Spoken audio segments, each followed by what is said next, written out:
Welcome, my world. I'm your host, Kevin Rutherford. It is Monday, February 12th. We are here live. Phone lines are open right now. It's a free-for-all, so jump in here and join us. 855-950-3835, or hit the call now button on your app. We'll get to your calls here, as soon as they start coming in. I have a bunch of odds and ends I can talk about, nothing major today. So jump in and join us. I almost missed the open to my own show just now. I was reading something, trying to get some of my notes together, and realized it was time to get started. Couple things. Where do I want to start here? Still a lot to talk about with the Department of Labor rule. Who's an independent contractor and who isn't? I'm shocked that we have groups within trucking that are actually promoting more government control over small trucking companies, independent contractors. The majority of the trucking industry are very, very small trucking companies. We use a lot of independent contractors. And this Department of Labor rule, if it goes through, is very similar to AB 5, has the same B-prong clause. It's just written in a different way, but it's the same thing. Basically, that rule is interpreted to say trucking companies cannot use independent contractors to move freight. That would change our entire industry. And that's just our industry. There are so many other industries in this country that use a lot of independent contractors. Here's the real crux of this. The people that support this kind of government control, because that's what this is, try to claim that they're doing it to protect people because people are being taken advantage of by these independent contractor setups. When are we going to get to the point in this country where adults can't be taken advantage of in a free market? You have total choice. Nobody has to work as an independent contractor. They choose to do it. Now, many people choose to do it, then figure out it's not all that easy, and they get behind on their taxes, and I get that. So what? That doesn't mean you throw out the whole system. I think people are pretty aware of how I feel about lease purchase programs, but not once have I ever asked for them to be eliminated. As it stands, they are a legal use of the independent contractor rule in most cases. If there is a third-party leasing company, and yes, that third-party leasing company is probably owned by the trucking company, most cases it will be, but it's a separate entity. And as far as the IRS has been concerned, that is a legal use of the independent contractor rule. Under this ruling, it would not be. Here's the bigger issue. I think we need to use rules that allow more independent contractors. At the very least, leave it alone the way it's been for 40 years. But this administration has been pushing hard to change this through the Department of Labor, the DOL, one of these alphabet agencies. Here's the bigger problem. Doesn't even really matter which side of this you fall on. Do you agree that we should have tougher standards and fewer independent contractors? I don't. I believe you should have a choice. If you fall into a situation where you can qualify as an independent contractor, that should be your choice. But here's the bigger problem. Which one of these government alphabet agencies are you going to try to listen to and follow their rules? Because there's a whole bunch of other government agencies that don't agree with this. The IRS is the single biggest agency I've had to deal with this issue because this is a taxation issue. This is mostly about taxes. So the IRS has always been the agency to primarily determine who is an independent contractor and who isn't. The IRS has always used their 21 question test. And that 21 question test has nothing to do at all with what the company you are leasing to does. There's nothing in the 21 question about that issue at all. The 21 question test is more about control and who owns equipment and do you have a chance for financial gain or loss. Those are the rules we've always used. I've dealt with those rules for 40 years. I dealt with them the second year I was in business because the IRS questioned me for using an independent contractor as a driver. And at that time, I was wrong. I owned the truck. The driver had no financial risk whatsoever, didn't own any equipment, and I was wrong. And after the audit, I changed that. And from then on, all of my drivers that I hired and put in my trucks have always been treated as employees. But I did lease on independent contractors as well. The IRS has allowed that forever. The Department of Labor is now saying, no, you can't do that. Well, what about all these other government agencies that have a say in this? Not just federal either. You have states to deal with. I've dealt with many states that say, we don't care what the IRS says. For workers' comp, we think you're an employee. Or state unemployment sometimes steps in because one of these independent contractors loses their contract, like we see a lot happening right now, and they want to go file for unemployment. And then the state steps in. This is the problem with how big and out of control our government has become with all of these alphabet agencies that we are giving this power to that we don't elect. And every time an administration changes, these rules change, and it's easy to change them because they're not laws.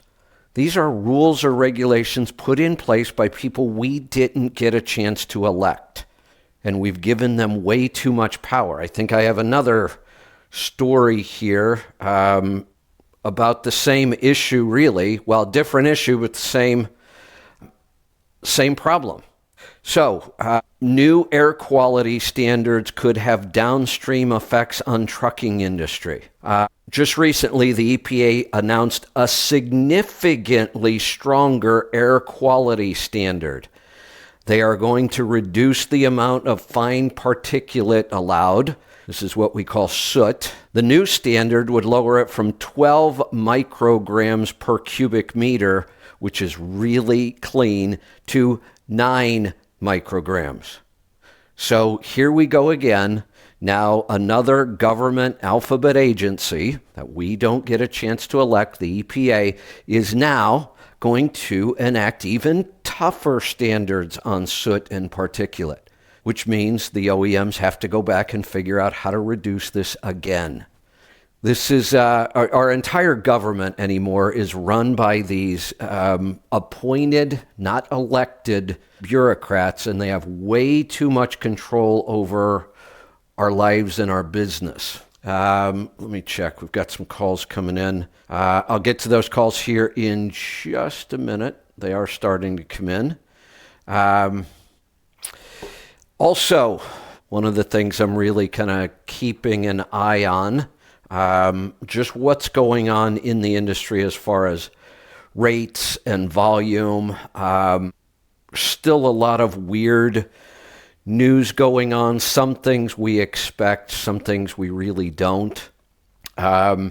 U.S. Bank Index, here's a headline, sees largest ever freight shipment volume drop. Now, what they are comparing was the fourth quarter of 2023 to the fourth quarter of 2022, and the volume of shipments was down almost 16%. That's a lot, and we're just starting now to feel that. But I'm seeing a lot of that. Going along with that, here's another headline. Trucking Authority Correction Accelerates. We've lost 12% operating authority over the winter. 12% of carriers with their authority gave up their authority. But if you think about those two numbers, if volume dropped by 16% and capacity dropped by 12%, then that would still be an imbalance. The problem is it's really hard to get your hands around capacity. A truck might give up authority, but maybe then go lease to another carrier. We don't have we don't really have any ways to track some of these numbers. So a lot of this is still up in the air. Most of what I've seen as far as economic news is not looking all that great. So I would expect that we are still in for a pretty rough 2024. What else do I have here? Oh, this one makes me crazy. So there is a company, and I haven't really followed this company much, but called Range Energy. And it looks like they're building electrified trailers. We've talked about this, and I'm all for this. I believe that trailers could become their own rolling power stations as we improve solar panel and battery technology. Both of those areas have continued to improve over time. They will continue to improve over time. If we get solid state batteries, I've said that will be an absolute game changer. Solar is a viable piece. And when you look at a trailer, it's a perfect platform for like a rolling power station. Put solar panels up on the top, put batteries on it. Now, we have some weight issues, I get that, but there are a lot of operations where we could deal with that. Now this trailer can help power the truck. We could, if you're parked at a dock, there have been models where companies that own their trailers, these things become, rolling power stations. When they're all parked at the dock, they could be powering the facility itself. We're not there yet, but we're getting close. Here's what I hate about this. I've said it many times. I'm going to keep saying it. So a typical van trailer right now, actually the prices have come way, way down, where you can buy some new van trailers under $40,000 again. Now, this is a van trailer turned into this rolling power station. I couldn't get a lot of details on the technology itself, but this trailer is eligible for up to $120,000 voucher. $120,000 worth of tax breaks if you buy these trailers. This is what has to stop. They have to stop using our money to fund companies to experiment with this. If companies want to break into this market, they need to figure out how to do it without using our money to do it. This is insane. An electric truck gets like up to a $500,000 tax credit, and a trailer $120,000. These numbers are just purely insane. There's no way we should be handing out this kind of money. This is the mess that the government's making of the whole electrical issue, and this is why it drives me a little crazy. All right. I had a couple other things, but I think I'm going to get to some calls. Let's get started in Florida. Shane, welcome to the program. Morning, Kevin. How are you doing, buddy? Doing good. What can I help you with today? I sent an oil sample. Morgan just forwarded it to you, I believe. Just wanted some help with it. This is the first one I've ever done, so it doesn't look like a rainbow, so I guess that's a good thing. This is a really good oil sample. We'll go through it and explain why. I'm missing a couple things, though. What year is this? It's a 24. And how many miles are on the truck itself right now, or when this sample was taken? On the truck itself, when the sample was taken, there was 55,000, and that would be 25,000 on that oil sample. Okay. You can now shift to, I believe, the X15. What is your standard oil change interval? Like 60,000, I think? It goes per fuel mileage. That's how they base it. Well, so, let me ask you a question. Hold on, though. Let me ask you a question. Basing oil change intervals on fuel consumption is one of the most accurate ways to do it. That's why the OEMs do it. Are you going to do that, though? No, I have not done that. then don't talk about So that. it's got an OPS on it. Right. So you're not going, that is a better way than random mileage like 60,000 miles. And the OEMs do it. I don't know of a single owner operator or fleet that does it that way. Not one. There might be somebody out there, but I don't know one that does it. It would be a more accurate way, but there's an even better way. You just mentioned it. Put the OPS on, take oil samples, and we change the oil based on the oil sample itself. That's the best way. Gotcha. So, and that's what I plan on doing. That's what I got. It's got an OPS on it, so we're good.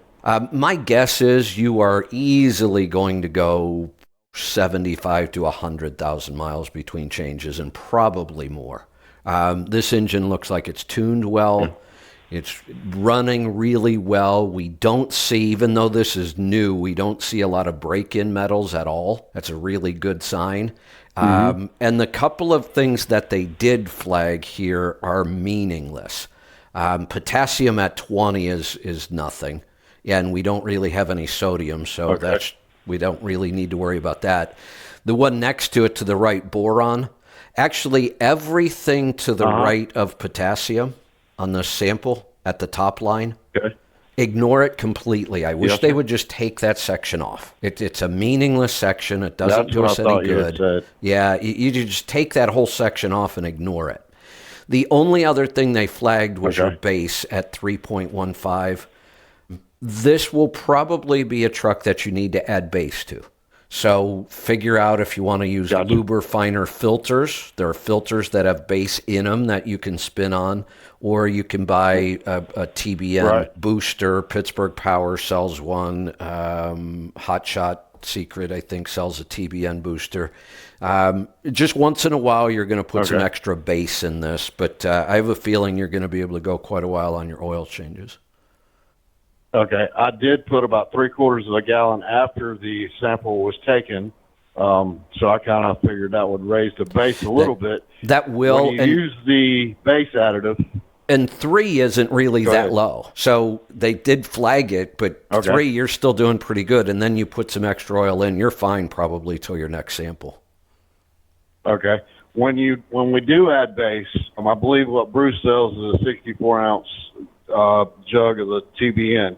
Is it just, that 64-ounce bottle per sample, or how would what's the ratio of that to there's usually a chart on the bottle that tells you add this many ounces to raise your base by this many points. So the range we probably want to keep our base in. There probably is a point where you could have too much base, but it'd be pretty unusual. But I like to see it stay between 2 and 10. If we drop below 2, we're starting to get in a point where we want to be careful. We really never need more than 10. So on the bottle, look at the chart, and you are currently at 3.15, and on the chart it will say add this many ounces if you want to bring it up this many points. And the most I would ever put in would be something to bring it back to, say, 10. Okay, good deal. Awesome. Anything else today? That's all I had this morning. I appreciate your help with that and then helping. That's it. Thank you for explaining that to me. You're welcome. Congratulations on getting started on an oil analysis program. It's a great way to go. Speaking of oil, coming up at the top of the hour, I will be joined by somebody from Shell Oil to talk about oil and viscosity and cold weather use and some other things. I have said for a long, long time, one of the areas that I've never really worked with any kind of a sponsor at, well, I shouldn't say that. There was a time where I did. I was going to say I don't work with oil companies. I've never had an oil company as a sponsor, but that's not true. Way back, 20-some years ago probably, I did work with a company called Royal Purple for a while. And I really believed that that was a better oil. It was a premium oil. I got good results with it. I actually saw some fuel mileage improvement, but that was compared to, this was a synthetic, and I was comparing it to a standard oil. We expected that you should see some improvement. But over time, I had to be honest and say, look, I can't really tell you that this oil's any better than any other oil. I wanted to believe that it was. It seemed like it should have been better. Honestly, every time I try to prove, one oil might be better than another. I worked for a little while with Schaefer's, another kind of small boutique oil. I really couldn't find a way to measure a difference and prove to anybody that those oils were better. And they were more expensive. And at some point I had to say, look, I think I got this wrong. There really is no real sense in spending extra money for these, smaller kind of boutique oils that are supposed to be better, because I can't prove any way that they are better. And many times I've said, look, if I had to make an oil recommendation, it's hard for me to have an oil company as a sponsor because I would say this all the time. I don't know how you prove one's better than the other. And I almost always default to, I would just use Rotella. Great oil, been around forever, easy to find, well priced. And if I had to pick something, I could say Rotella has more zinc than many oils. John Walco was the one that told me about this, that in race cars, you would think they would use some crazy exotic race car oil. No, he said, most of the race teams he knows use Rotella. And that's an oil designed specifically for diesel engines, but he said they really like the extra zinc. It's protective of the parts. I'm not sure we could ever prove it's enough to really matter, but if I had to pick anything, so that's why if I default to anything, it would be Rotella. So we'll talk about that a little more at the top of the hour. Phone lines are open. We actually just lost a couple calls. Jump in and join us, 855-950-3835. Let's go to North Carolina. Jamel, welcome. Hey, Kevin. I had a question about some specs on the truck. I was curious. I'm sorry. I was just outside talking to the guy loading my truck. All but right. I was curious. Have you ever heard of a gear ratio as high as a 127 127? on the Volvo? No. Yes, sir. 127. No. Yeah, I was looking at the Volvo, and I had put the message on the website, and Herschel got back with me. He said the lowest he ever known was here at Georgia go to, I think, 195 at the highest here at Georgia go, and I said 127, but it's an NFI truck, and the truck appeared that it's sorry, cut this off. The truck appeared that it's spec for fuel economy. You get the wide base singles, short wheelbase. So where did you see this truck? It, but I got thrown off. It's on NFI website. NFI, the trucking company? Out of Anheuser. Yes, one of their trucks. And are they selling it? Yes, they selling. Yes, sir, they selling them. I want to go look and see if I can even find this. So you can just type up NFI trucks and they'll come up. Here's their website. How would I find it on their website once I'm there? I just went to trucks on my phone. I just went to let's see. I just typed up NFI truck sales. Oh, let me try that. I just clicked on mine. Okay. I want to see this, so I'm let's see. There we go. NFI truck sales. All right. These I'm assuming these are going to be the sleepers. They have day cabs and sleepers. The Volvos. Yeah, there's a Freightliner. There's a Volvo. I put in the Volvo for the make. They're the blue Volvos. Yeah, so I see them. They're not showing me right here the ratio. It doesn't say the ratio on here. When you try, if you could try clicking on it, because when you click on it, that's when they give the ratio. When you click on the truck, you're looking at 1.27 with a 12-speed. I would have to believe that they would only match this. I wonder if this is a mistake. That's what I was wondering. When I talked to the salesman, of course, couldn't get good information from him. But I said, I don't know. I've never heard of a ratio that high before. So Well, I can't even do the math in my head. I would have to break out my calculator. Clearly, you would only match this to a direct drive transmission, but even that sounds like it would be way too high. They're not using the 13 or the 14 speed, and there's no way that 12 speed has a low enough gear, I don't believe, to ever create startability. Now, if this had the 13 or the 14 speed, then, well, maybe they managed to pull this off, but this number sounds way too high of a ratio to make any sense to me with that, especially with the 12 speed. I'm going to send Joel a message and see if he knows. I'm thinking this might just be a mistake. I've never, like I said, I do remember that they were just starting to break into the ones, but it was like 1.9 something. And when you look at that, that's not all that far from the 2.07s we've already seen once in a while. But I can't imagine how this could possibly work. Okay. I was just curious. I could be wrong, but I have to believe we would have talked about this at some point, or I would have heard about this at some point. Right. Exactly. That was the same thing I was thinking. And like I said, Herschel said that was the lowest. The highest he ever heard was I think he said 195. Yeah, it was something in the 190 on range drive. that I remember. Right. Okay.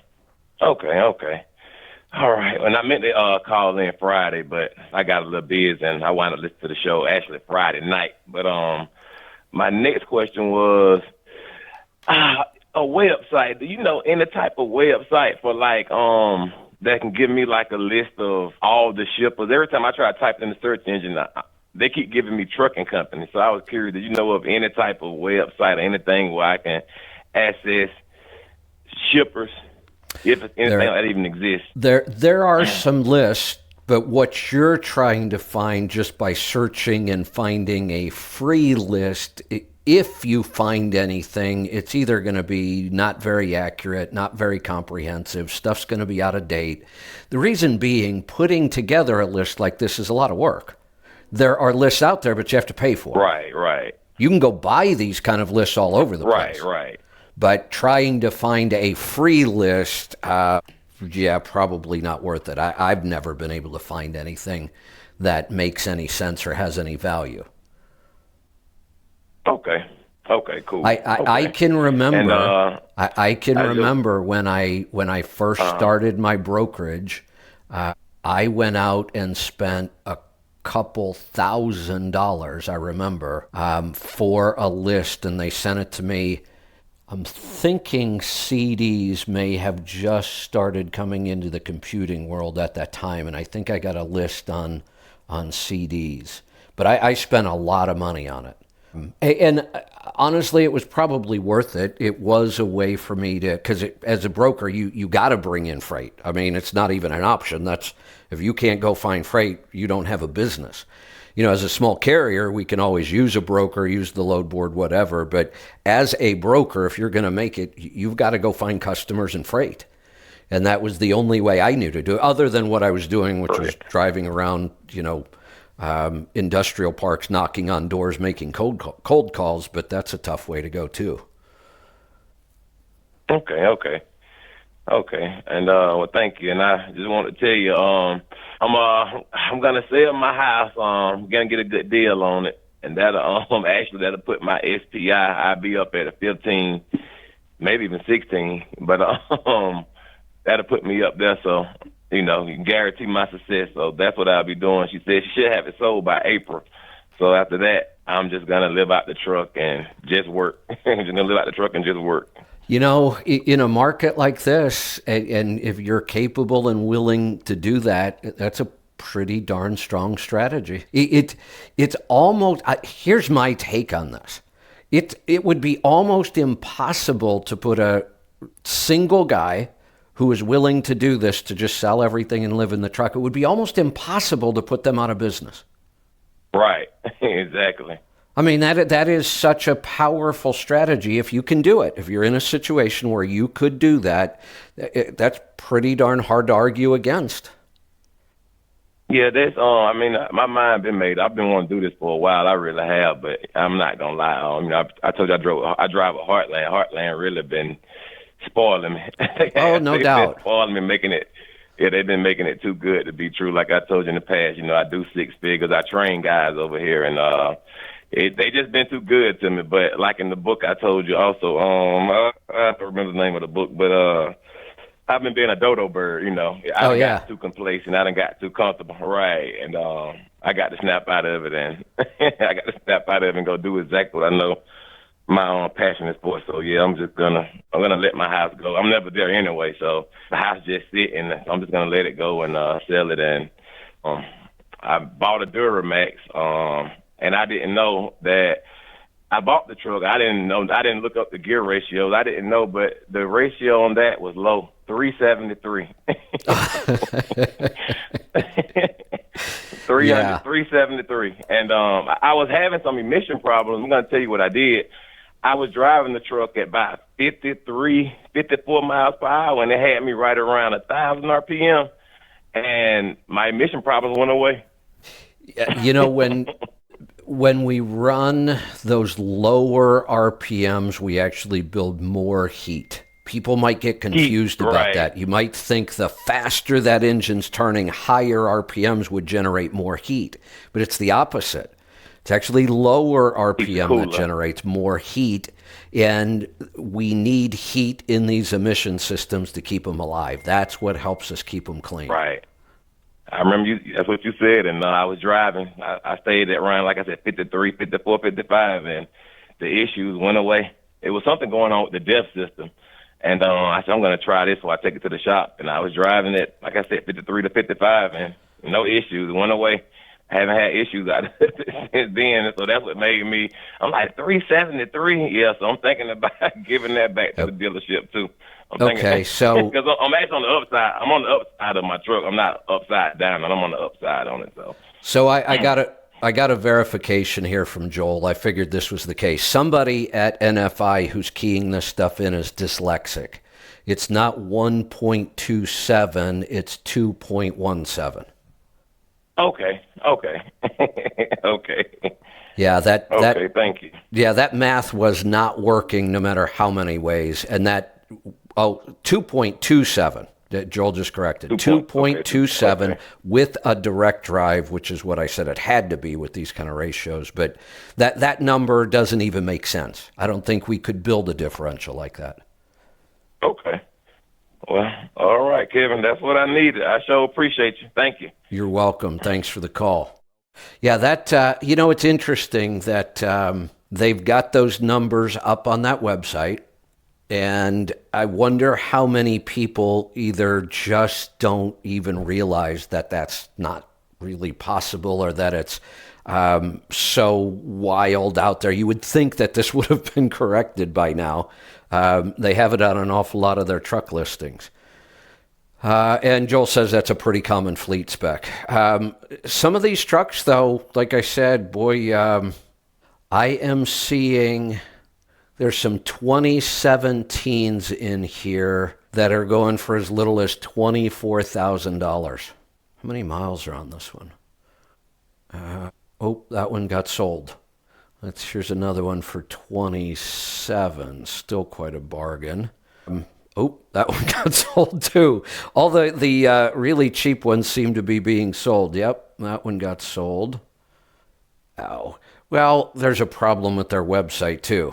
No matter what truck I click on, it says it's sold. Here, try this one. And then I click on that one, and that one says it's sold too. All right. I just looked. We don't have any phone calls. What's going on today? Phone's working? That's pretty unusual. I've got a guest coming up in about 20 minutes, so I am going to hang out here either way. I've got some things I guess I could talk about. But if you want to join us, it is a free-for-all, 855-950-3835. Usually Monday calls are busy. It's kind of odd today. Jump in and join us. Some updates, some things we've got going on. I am hoping we're going to have a meeting this afternoon. We do have a meeting this afternoon right after the show about the CMC. It's all hands on deck for that right now. But at the same time, We've got to finish up our broadcast app, and we're getting very, very close. I'm hoping maybe today we'll actually do some testing. And at some point, I may come on the air and just say, it's not going to be a scheduled show. We might just jump on live and say, hey, we're here live. We're going to test this. Let's see how things work. So I'll keep you updated on that. CMC, if you are interested in coming, I would sign up quickly. The last time I looked, and we are still 5 weeks out, we had sold about a third of the available seats already. So tickets are selling, seats are filling up. We only have 200 seats, and we can't change that. We're locked in. That's the room. That's our budget. We're trying to stay under a budget. We're having a hard time. Prices have gone crazy on things. So 200 is it. And if you want to get signed up, you're probably going to want to do that pretty quickly. You can sign up on the MATS website itself. So you register for MATS, and then you choose the CMC as an add-on and register right online. So if you haven't heard me talk about the CMC, you've probably heard me talk about it over the years. I started the CMC in 2005, was the first year I did one. Back then it was a 2-day program. It was $750, and I was the only speaker there. That was a great program. I was doing one every month in 2005 and about half of 2006, and then that got to be just way too much work, doing one every month. So I think the first year we went to 2 a year when we switched it. We made it much bigger, opened it up to more people, made it 2 a year. Then we started adding days to it because there was so much content that I wanted to put out that 2 days wasn't even close to being enough. We made it 3 days. 3 days wasn't enough. We made it 4 days. 4 days wasn't enough. And the last several years of the CMC, 2018 was the last year we did it. So that was a program that we did for 13 years straight. 2018 was our last one. It was also our biggest one. It was 5 full days of content with about, if I remember right, I bet we had 15 to 20 speakers. I spent 30 hours plus on the stage. We had 400 people. It was a big, big event. In fact, it was too big. We didn't lose money on it, but in essence, we did for the amount of time we had to commit to pulling that off. We really did lose money on it. So we decided to rethink it, and I wanted to be able to add more material, but we were already at 5 days, which is too long. It's too expensive. It's too hard for people. But I still had more material I wanted to add, a lot more material.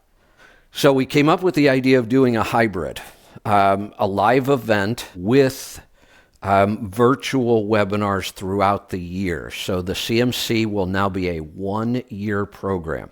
So at MATS, we will kick it off, and you get an opportunity to learn. You'll have a day and a half of good material, a lot to learn, but you'll also get to see what the whole program is all about, the entire year-long program. And honestly, I'm going to be teaching everything I've learned in 40 years of how to operate a truck as profitably as possible, and then become a carrier and grow a fleet. Everything's covered from the very beginning. Do you have enough money? Are you ready to buy your first truck? How do you do it right? All the way through to how do we now become a carrier and grow this to a fleet? So get signed up. Those tickets are going to go fast. Now, for the entire year program, we will be able to take in more than 200 people for the rest of the year. So even if you don't get a seat here at Louisville, doesn't mean you've missed the whole year. You haven't. You'll still be able to sign up for the program, and you're not going to miss anything. So even if you can't make it to Louisville, or we sell out, which I'm pretty sure we will, and you don't get in, you'll still have a chance. So I'll be talking about that more after the truck show is over. Right now, our focus is on this day and a half. It is prior to the truck show starting. The truck show starts on Thursday. The CMC is Wednesday all day and Thursday morning, and then you can walk right into the show. But some people were surprised. They didn't realize you need to be there at least a day early if you're coming to the CMC. We will kick off early Wednesday morning. We don't have all of our details and times yet, but stay tuned for that. So get signed up. I'd love to see you there. It's going to be a great program. Let's get back to some calls. Let's go to Kansas. Ernie, welcome. Yeah, see, I've got an old Volvo white CMC. I finally got it set up, and it's got a Detroit 12.7 in it. And I was having a lot of trouble getting the boost sensor to work and stuff, but I finally got it working, and I got it tuned on Friday from Pittsburgh Power, and it really has a lot of power now. But and this was that way before. The boost pressure, the only way I can get the fuel mileage instant reading gauge to get over 6 is if I keep the boost under 10 pounds. And I've got a Cat and a Cummins, and I can keep them 15 and get above 6. But this one does that sound normal, or might I have a leak? So there are way, way, way too many factors here for me to try to figure this out just from a boost reading. Boost is just one thing. Now, one of the things I can tell you is anything about that truck, whether it's some aerodynamics, some rolling resistance on the tires, mechanical resistance through the driveline, anything like that can require more boost to make the vehicle go down the road. This isn't a straight line calculation of any kind. There's no way I could ever put a calculation that says if you're using this much boost, you should be getting this much fuel economy. That calculation doesn't exist. Boost is an indicator, but not enough that we could dig down and compare this to a different truck and say, well, this is why this one needs more boost. There's just way, way, way too many factors. But something about this truck sounds very inefficient. Something about this truck is not set up well at all if it takes that much boost and you're still in the 5 mile per gallon range. I mean, that doesn't sound good at all. Okay, yeah, as long as I keep the boost under 10 pounds, it's, 7, 8, 6, but... Wait. Hold, Ernie, hold on.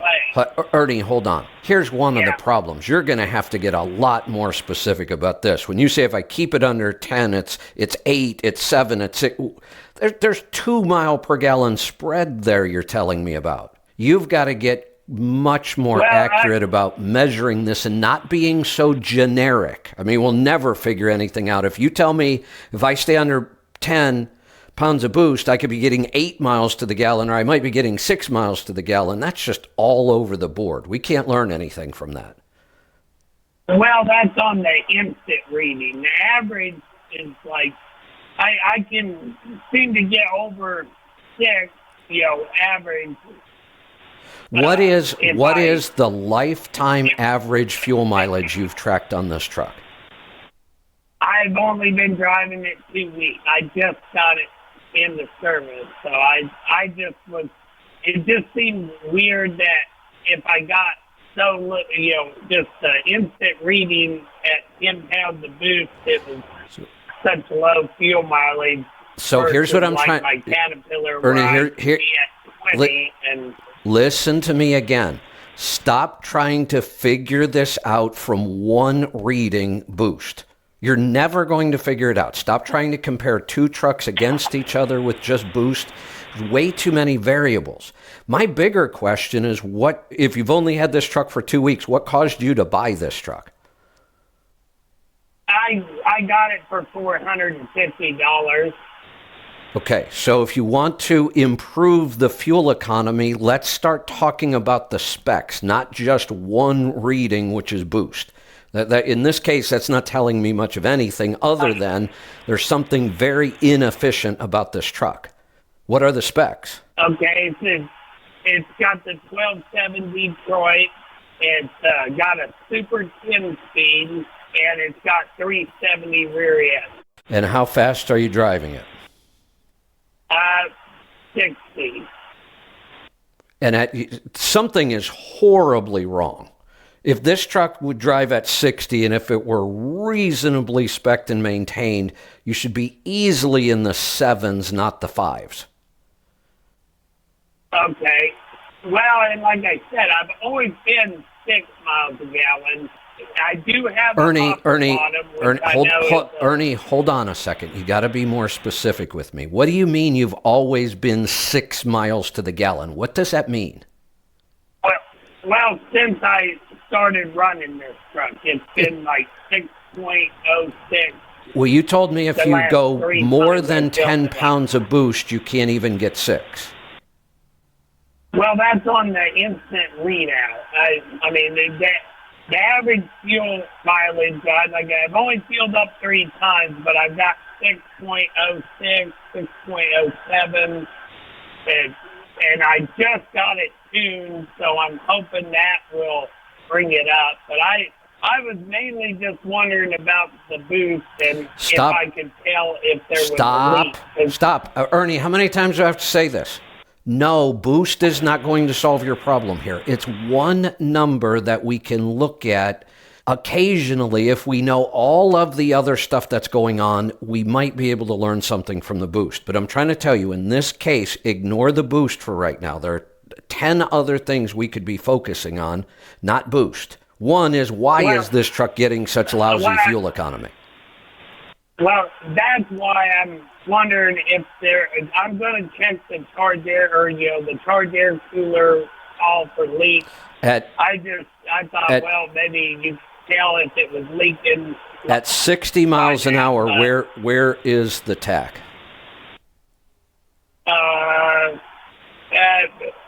About 14.5. So 1450. Yeah, there's more going on with this truck. Boost is not the issue here. We just need to get some more data on this truck. To me, at 60 miles an hour, this thing should be doing significantly better than barely breaking 6. All right, so the charge air cooler, if it was leaking, though, that would cause. So I need to get that checked. I heard you guys talk about putting a bag over the air filter and putting a smoke machine to it.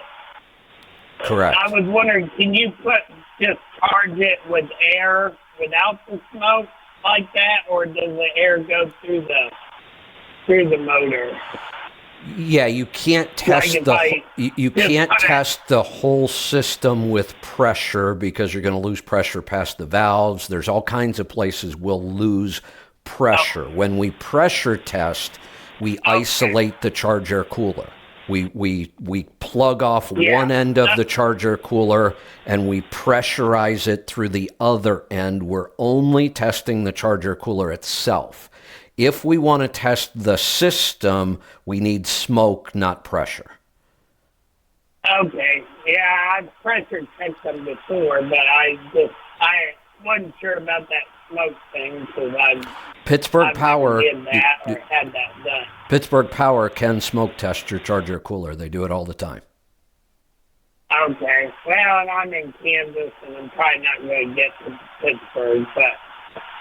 Okay, well, that tells me something I need to know. I need to probably check that and then get a little more fuel mileage since I got my truck tuned. It may do a lot better just after getting it tuned because I just had it tuned. I hadn't even filled up one. So The tune will help. It does, but There are some other issues going on with this truck that we're going to have to try to work through. But the tune, I'm a huge fan of the tune on that 12.7. I've had them on my 12.7s, and I really, really like the way it drives. And it does improve fuel economy if you drive it properly. Let's go to Ohio. Scott, welcome to the program. Hey, Kevin. This is Scott. Thanks for taking my call. Hey, I'm calling about a truck I'm buying. It's a 2017. You kind of triggered me a little while ago when you were talking about, I think, those NFI trucks. And I'm getting it for $25,000. Freightliner.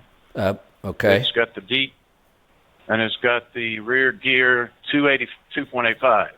This is My a questions were, DD15, right? You what- broke up a second. Yep.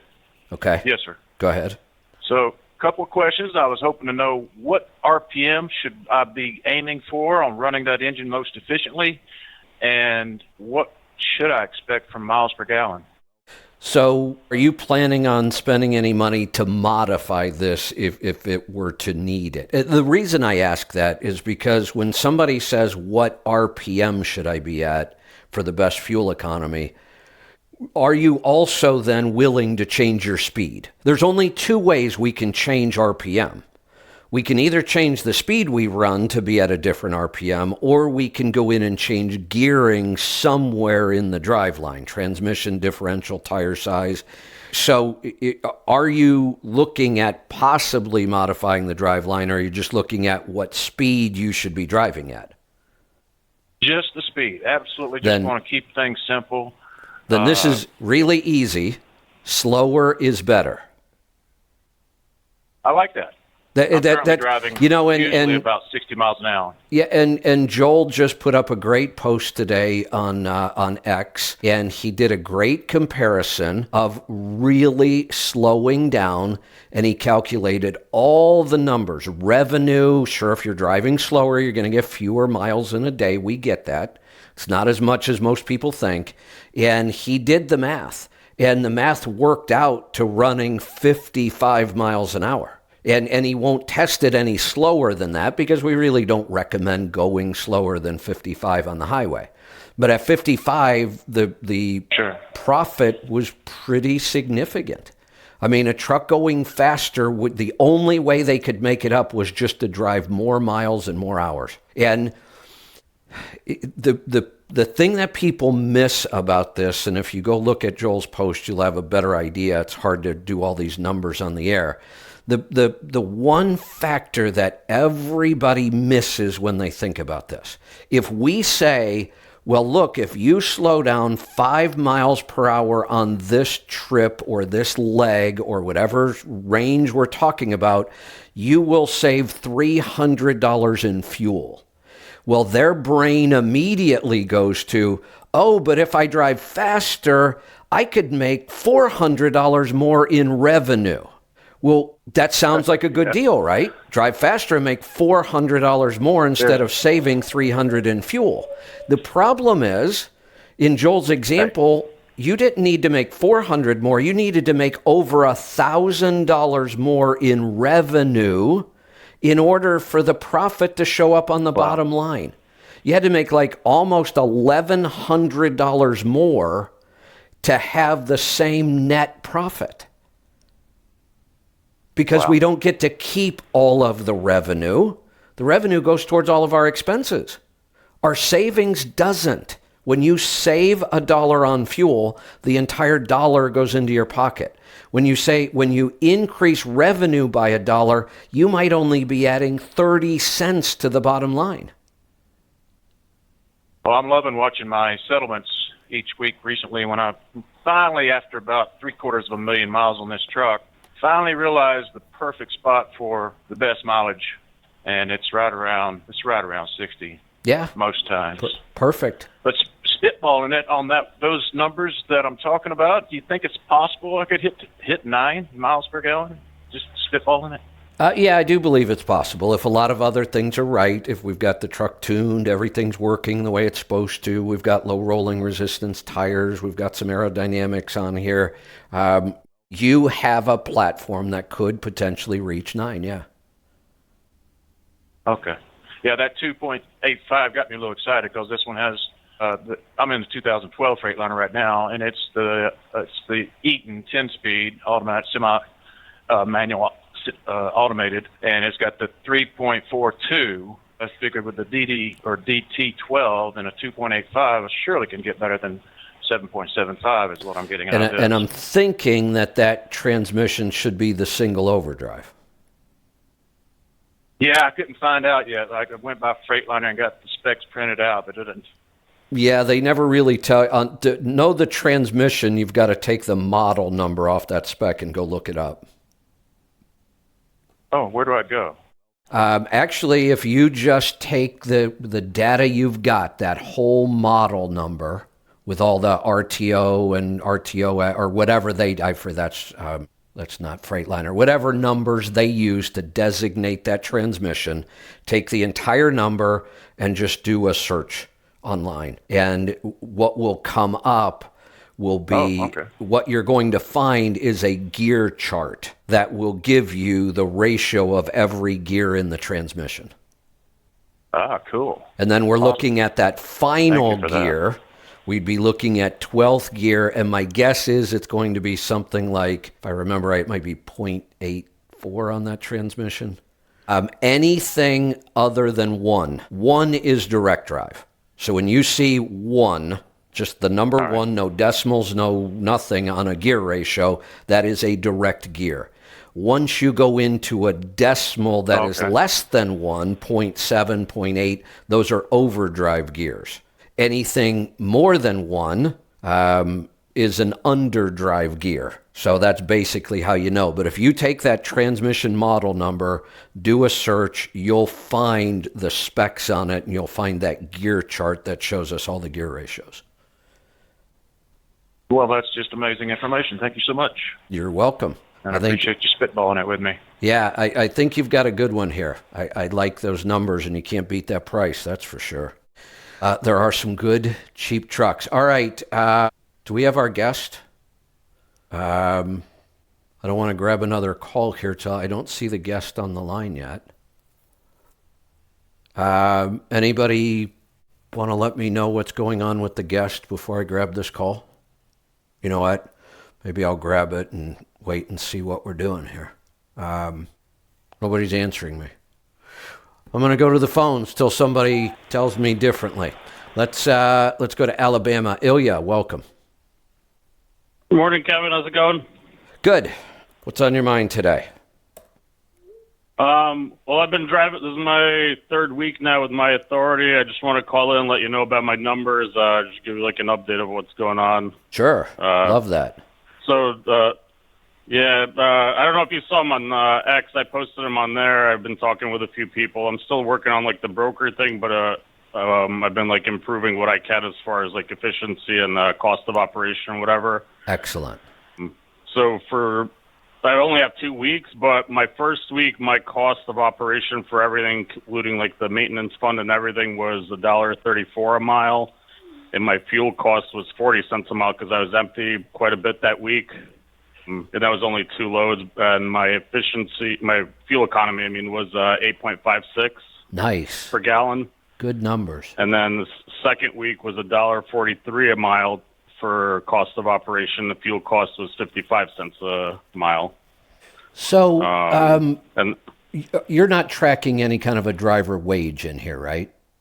in that, no. Okay, good. So we're looking at truck payment, insurance, maintenance, tolls, scales, fuel, all the typical cost of operating the truck.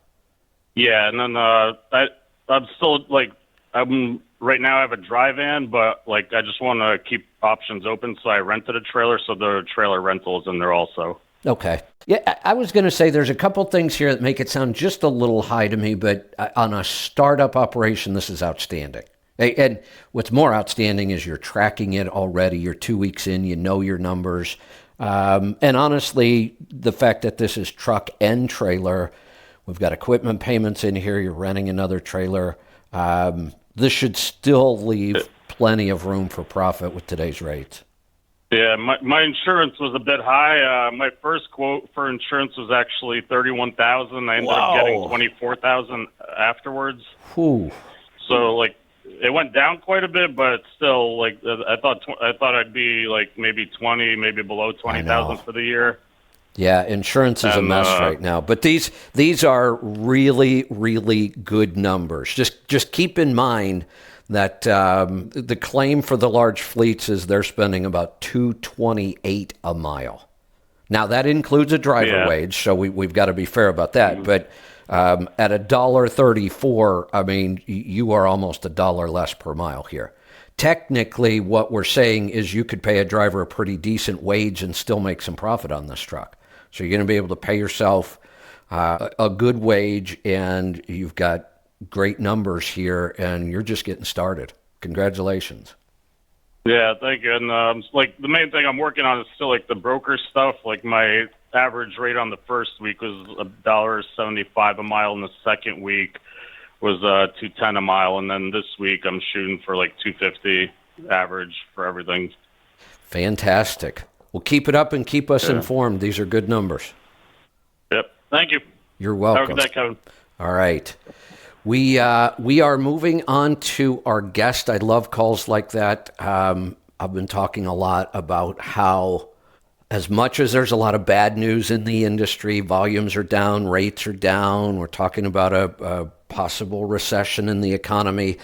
I'm still a big believer in this is the time to start a business if you are ready. And I've been working with Ilya in my coaching program, and he was ready, and he pulled the trigger, and he's 2 weeks in. Things are looking good. All right, it is time to talk about oil. Joining me right now is the OEM Technical Manager for Shell Global Solutions, Karen Howman. Karen, welcome to the program. Hello, thanks for having me. Well, great to have you here. We might be one of the few radio shows that really likes to talk about oil. Okay, great. I'm in the right place. Yes, you are in the right place. So we're going to talk specifically today about some advantages of lower viscosity oils in cold temperatures, right? Yes. All right. How does that work? Tell us. Okay, well, I mean, this is a great season for it. It's the dead of winter, especially, in the northern climates. And so, we need to be conscious of our oil selection and what viscosities we choose to be able to help in the harsher climates during the wintertime with lower viscosity oils provide, benefits of extra protection when you're in a cold climate. So the idea behind low viscosity is it's going to flow better in these really cold temperatures, right? That's right. So if you think of viscosity as the resistance to flow, so for example, swimming through a pool of water versus swimming through a pool of molasses, there's going to be a significant difference there that you would notice. So this viscosity, the numbers in the viscosity grade define what temperatures the oil will flow at and protect your engine at. And the lower viscosity, like a 10W30, which is the fastest growing viscosity grade for heavy-duty diesel engines, flows better at colder temperatures, flows faster, gets to the critical engine parts more quickly to be able to provide protection against wear and those types of things. We talk about low viscosity oils in another example. We've been doing it for years, even before the industry started moving towards lower viscosity. The big switch was going from 40 weight to 30 weight. Primarily, these 30 weight oils were designed for the newer engines, tighter tolerances. We've always talked about this in the vein of fuel economy. So let's think about what you just talked about. If you're trying to swim through water, there's some resistance there. Try to swim through molasses and think about how much more energy you would have to exert to get to the other side of the pool. And that energy would be fuel consumption in a truck. The engine parts themselves have to move through this oil, and the oil creates resistance. And the lighter the viscosity, the less resistance, so the less energy we have to exert to go the same distance, right? That's exactly right. So, the parts move against each other with a film thickness in between. The thicker that film is, the more energy input required to get the parts to move against each other. And that energy input is your fuel. Yes. Yeah, so we've been a big fan of low viscosity oils for a long time on this show. We were experimenting with the 30 weight oils in older engines. And there's some give and take there. In the older engines, you run these really light viscosity oils. We found that they protect really well. You will probably burn more oil in the older engines. Thinner oil gets past the rings a little easier. You're going to consume a little more oil. Not that that's necessarily a bad thing in the older engines. The new engines are pretty incredible. These, I go way, way back with diesel engines, and every diesel engine I ever bought or owned, brand new, rebuilt, didn't matter. They all burn oil. They always have. About a gallon every 10 to 15,000 miles on a new engine. And then all of a sudden, we started noticing that these modern engines, they just weren't consuming oil anymore. And most of them don't now. That's right. Which is pretty incredible. I mean, that is it took me a while to get my head around that, but we now see OEM engines with 50, 60, 70,000 mile oil change intervals. And when you get to your oil change, you're still full of oil. We're not burning any, even with these really lightweight oils, which is pretty incredible. Yeah, we work hand in hand with the engine manufacturers as they're designing and improving their hardware systems. We're also designing and improving the oil. So while they're, physically engineering out some of these problems, we're also providing oils that have higher performance and really facilitate those improvements. And when you add those two together, there's just a synergistic effect that, things are much, much more different than they used to be. For example, talk about oil consumptions. One of the other things that contributes some to oil consumption, I wouldn't say it's as much as oil passing the rings, but oil volatility. So our oils have gotten better, and we've gotten lower volatility. So there's less of kind of the light ends of the hydrocarbons burning off, at the same time, and couple that with like you said, higher tolerances and better engine design. You just get just advanced performance. Well, I learned something today. I didn't know this, that some of our oil consumption was actually kind of, correct me if I'm wrong here, is the oil almost like evaporating? Some of it is. So we measure, there's a volatility performance requirement in the API standard specification that we have to be below a certain part of volatility. Oil consumption is a very complex phenomenon, and we don't understand it as well as we wish we did. You're right. Some of it is oil getting past the rings. I think that's probably the majority of it, but it's even more complex than that. And there is a small part of it where the hydrocarbon molecules, the lighter ends, they do evaporate off at high operating temperatures, and high specific surface temperatures can contribute to that. Interesting. Well, I'll tell you how far we've come on this. If I go way, way back when I bought my first truck, it did have a Detroit diesel in it, but it was the old style Detroit diesel, the 2 cycles. And the joke about that engine used to be when you pulled into the fuel stop, you would fill your oil and check your fuel. Yeah. That's how much oil those things consumed. You were just like every time you stopped, you would just pour a gallon of oil into that thing because you figured you'd need at least that much. And now here we are today. The modern Detroit diesel virtually uses no oil whatsoever, or so little it's hard to measure. That's right. Yeah, that's pretty incredible. That's right. It is.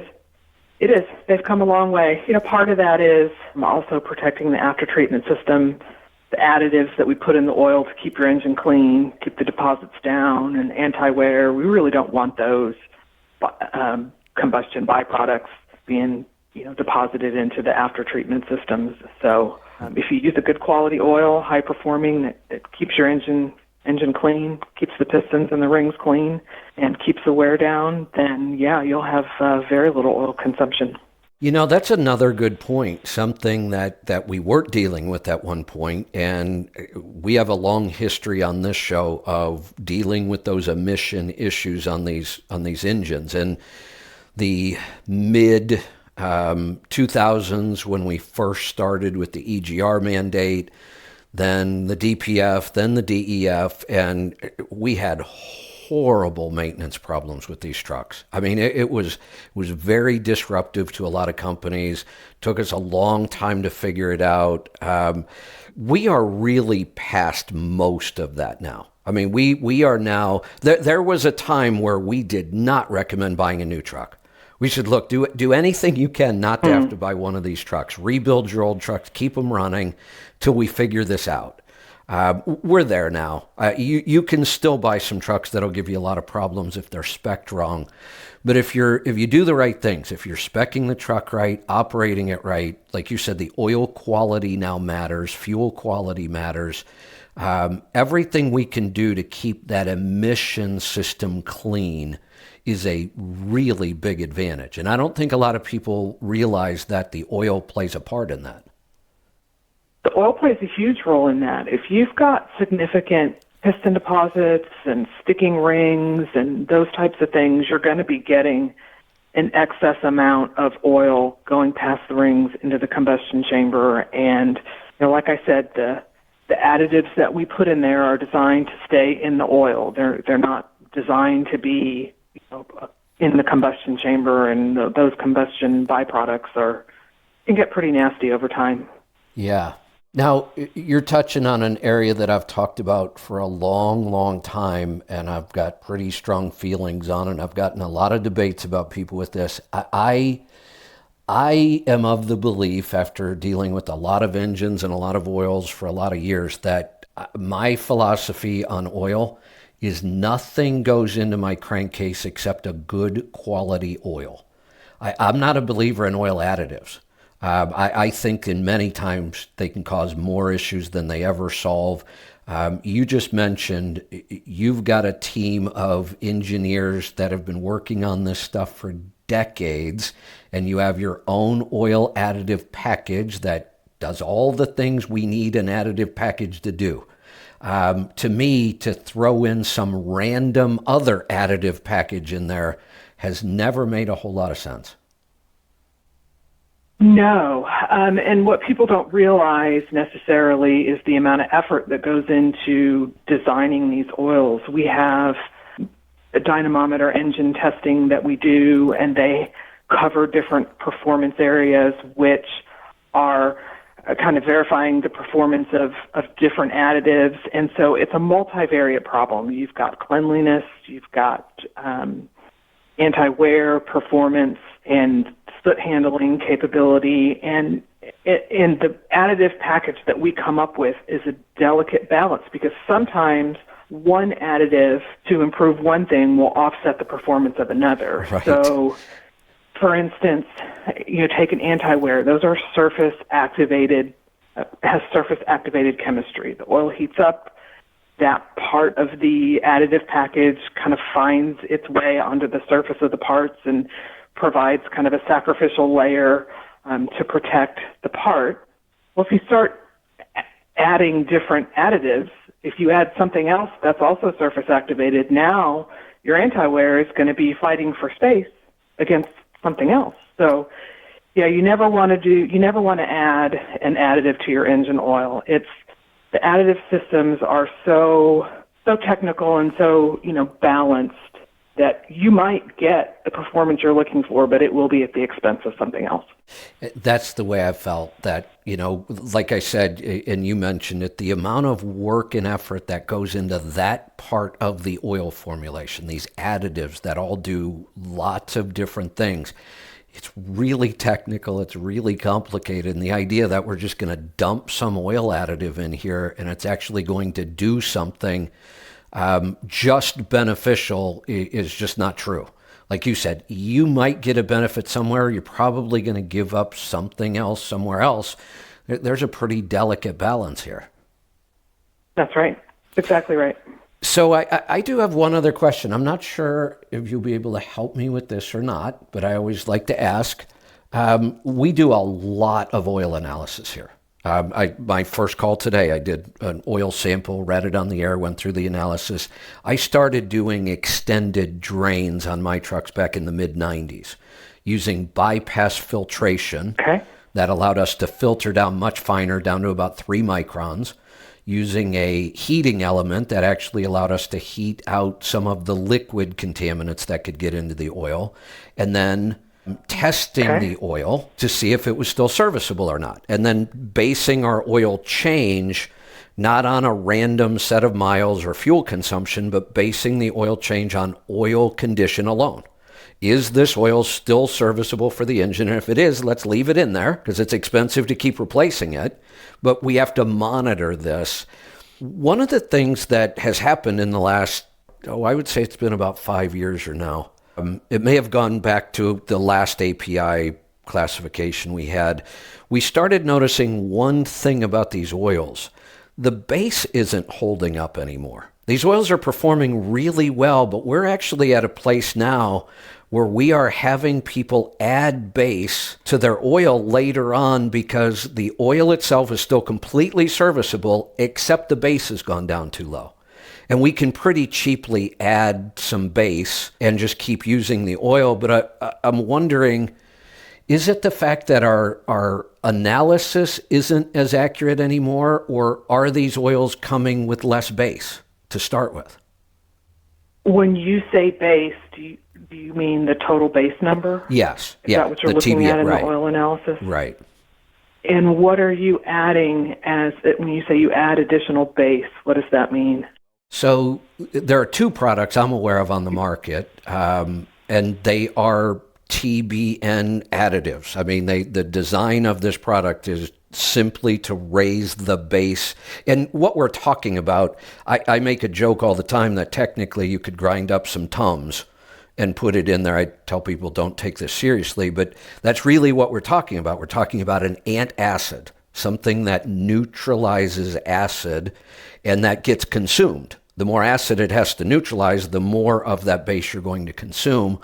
So this has happened enough now that there are these products on the market. We are adding some sort of base.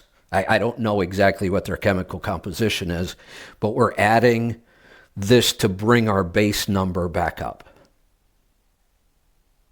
So a couple of things there, and we just talked about adding individual additives, but a couple of things there now. The total base number in engine oils has changed quite a bit over the last couple of decades. We used to track base number as it gets depleted and acid number as it gets increased, and when the 2 crossed over, that was the end of the life of the oil. That's no longer the rule of thumb, and we can see extended oil drain intervals with total base numbers, down in the 2s and tear the engine down, and it looks beautiful. Okay. So the chemistry has changed and evolved over the years that you can't necessarily measure the serviceability of the oil based on the base number.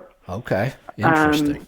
The base starting out often is lower, and it can go lower than what we were comfortable with in the past. And that's just, and I'm not a chemist, I'm a mechanical engineer, but I do know that the chemistry has changed so that the total base number, and back to that multivariate problem, we've been changing and tweaking and working on these additives to be able to solve all of the problems. And it turns out that just the chemistry used now does not rely as heavily on the base. Now, having said that, so when you're looking at an oil analysis, which you also want to look at in a situation like that on an extended drain is, what's your oxidation looking like? Those types of things, and viscosity. Are you, is your oil starting to thicken? But if you wanted to improve the base number, I think you're probably better off draining some of the oil and replacing it just with the fresh oil. Because that will boost it'll boost your additives back up. It just kind of brings you closer back to your start. It's interesting that you say that. When we first identified this several years ago, there were no additives on the market for this, none that I could find. And our solution was, look, don't do a whole oil change. Everything about your oil is still really serviceable. We're a little worried the base is dropping a little too low. Drain a couple gallons out, freshen it up. That's way cheaper. So that's what we used to do. And then I guess somebody saw an opportunity, and now we have a couple products on the market. But that was always our recommendation. Just drain some oil and freshen it up some. Yeah, that's exactly right. Okay, good. Now, and again, I realize you're mechanical, not really chemical. Based on what I've studied, if we do add some base, it's a pretty simple process. We're not adding a ton. We tell people, don't ever try to get it more than 10. There's usually a chart on these bottles. And the chart will tell you if you add this many ounces, you should raise your number by this many points. We tell people, get it back up around 5 or 6. And then check again on your next sample. I haven't been able to find anything that would say that would cause any real problems. With the additive. Right, with adding base. I mean, it seems like a fairly simple process, and we're not adding more than the oil was designed to have. We're just kind of replenishing the base. Are you aware of any problems that could cause? I'm not familiar with that practice because that's not something that we recommend. I do know at a very high level that the total base number in the oil comes from things like our detergent systems and different additive systems. They all contribute to the base number so that it's not necessarily a separate additive. Oh, that makes sense. There solely to offset acid. And so, because we don't rely on that type of strategy, and I'm not familiar with those products, I wouldn't be able to speak to that. Other than to say, if your base number was on 2, down around 2, and you wanted to bring it up to 5 and continue on, I mean, like I said, our preferred strategy would be drain some of that older oil out of there, freshen it up with some new oil. You're going to add all of the other, the dispersant and all of the other good stuff that you get on a fresh oil in there that's going to help you also without the danger of offsetting anything performance-wise. That's a good way of looking at it, that when you drain a couple gallons, you're not just getting base, you're getting a freshening of the entire additive package. That's right, and the base oil and, everything. Viscosity modifier, Yeah, that makes sense.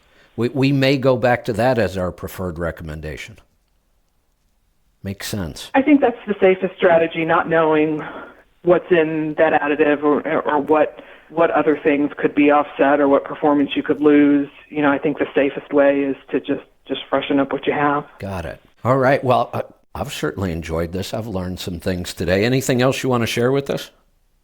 Well, I just wanted to mention, since we were talking about low viscosity, we have a new product, Rotella T6 10W30 full synthetic engine oil. And so it's designed for the low temperatures. It's also a full synthetic, so you've got really great cold temperature performance and volatility resistance and all of those things that we talked about. And that's a new product we've launched in the last 6 or 8 months. Excellent. I think I was actually just questioning somebody about that not long ago. I was wondering if you had a full synthetic 10W30, and now you do. We do. And you talked about fuel economy. Just really quick, I'll give some information for you and your listeners. You can expect to see about a 2% improvement in fuel economy with a 10W30 compared to a 15W40. So just to kind of give you a little bit of context of what that improvement would look like. Just that viscosity change alone from 1540 to a 1030, you should expect to see about a 2% improvement in fuel economy. Excellent.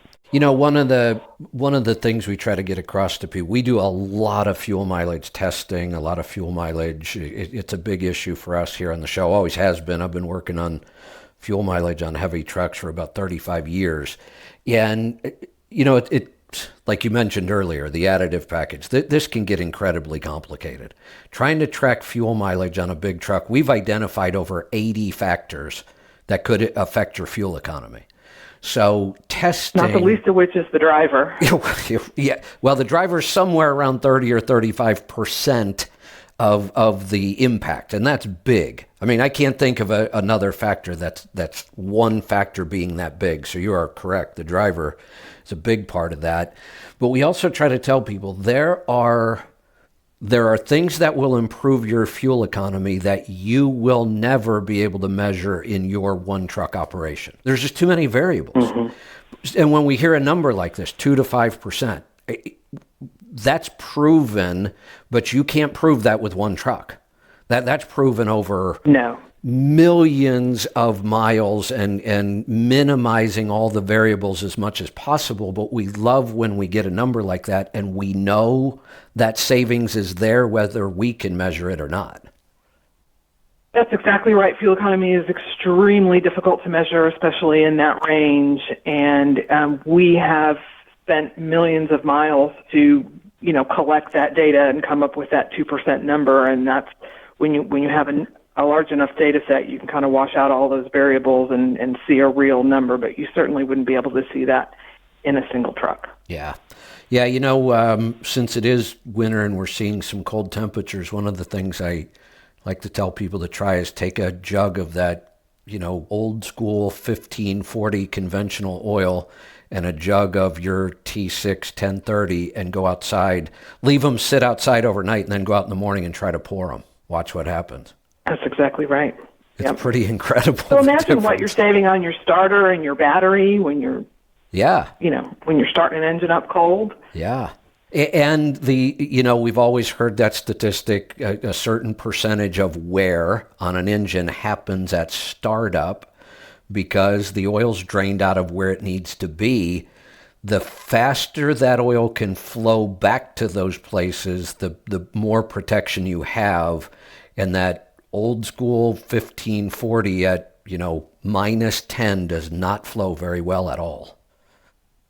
That's right. So that first number is the cold temperature number. Now lower that number, 10W, 5W, 0W, the better flow you get at startup.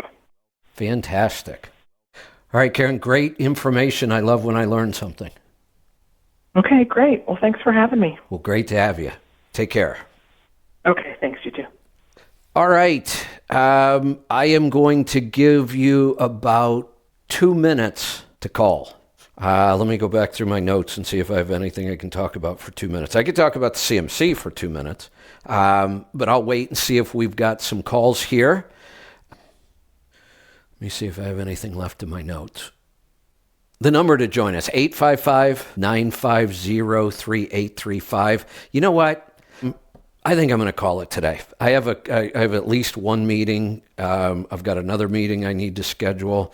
I've got some things I've got to take care of. So I'm going to call an audible and we're going to wrap up the show today. So if you're dialing right now, stop.